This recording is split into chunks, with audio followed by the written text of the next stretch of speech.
Bastos! Agos mo pati yung utak mo, labang ko! Dito pa mismo sa pamamahay ng anak ko! Ha? Modo! Ikaw! Anong klase magulang nagpalaki sa'yo? Lola, tama na, please. Nangyaka ka? Ang kapal-kapal mo! Ay, mukha mo! Mama!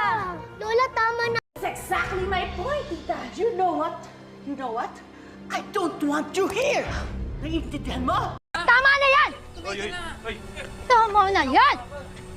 Ha? Di ka ba na konti sa pagiging kakit? Sinisisip mo para sa sarili mo dito sa bahay ko! Hayop ka! Ano? Mag-aral ka na lang. Yan! Alam ko, ayan, huli ka. Matingin nga ako, ano ba yun? Ito, binabasa mo sa loob. Aba, naka-highlight pa. Sinungaling. How to kiss a boy. How to kiss a boy. Vanessa, tigilan mo na nga yan. Lalo tuloy na paghahalatang squatter ka na retokada. Ha? Akala mo ka...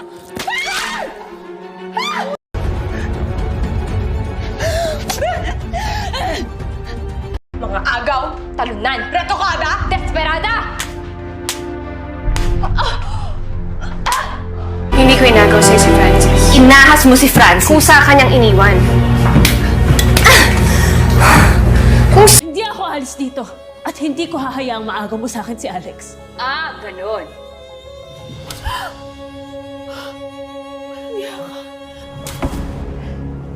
Dala mga ahas, ganun na yun.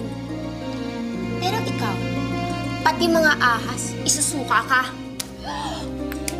Bernadette! Nagpabuntis ka sa isang lalaking walang direksyon ng buhay! Ano ka ba? Ang landi mo rin eh, no? Hindi ako malandi!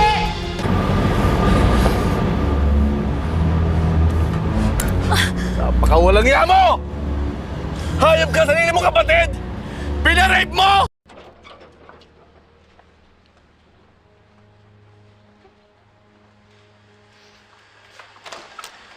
Ira, Napakasama mo!